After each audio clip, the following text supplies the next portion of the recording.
کہاں گھبرائے ہوئے جا رہے ہو بھائی؟ بھائی آپ کو تو معلوم ہے کہ ہر سال عید قربان کے موقع پر کس قدر جانور قربان ہوتے ہیں۔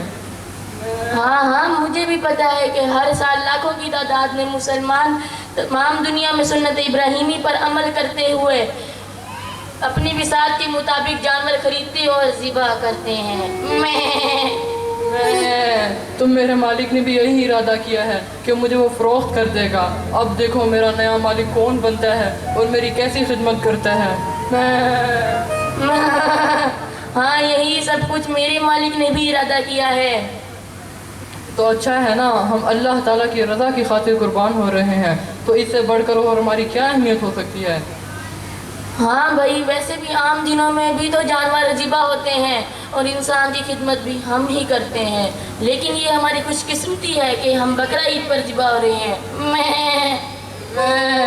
یہ عمل تو 1400 سال سے جاری و ساری ہے اور تا قیامت رہے گا۔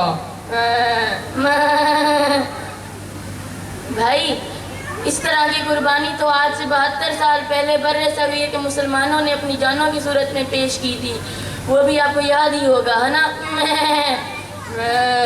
ہاں میرے بزرگ جانور اکثر اس کی داستان سنایا کرتے تھے کہ کیسے جب مسلمانوں نے ہجرت کا ارادہ کیا تو ہندو اور سکھوں نے ان پر ظلم و ستم کیے اور ان کو ماؤں بیٹیوں بہنوں کو ذبح کیا، لیکن آخری مسلمانوں کی وہ اپنے مقصد سے پیچھے نہ ہٹے۔ میں دیکھ رہا ہوں بالکل یہی صورت آج بھی کشمیر، گجرات اور ہندوستان کے کئی صوبوں میں بھی درپیش ہے۔ کشمیریوں کو جس طرح ہندوستانی فوج نے پابندیوں میں جکڑ رکھا ہے اس پر اقوام عالم کو ضرور غور کرنا چاہیے اور اس خون و آگ کے سلسلے کو اب ختم ہونا چاہیے۔ کیا غلامی کی زندگی میں بھی کسی قوم نے ترقی حاصل کی ہے؟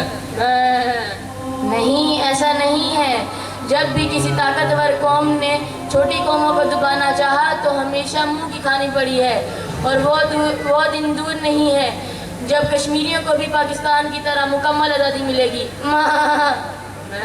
انشاءاللہ۔ ارے بھائی وہ دیکھ کسائی ہماری طرف آ رہا ہے۔ کوئی فائدہ نہیں، اب یہی ہماری قسمت ہے۔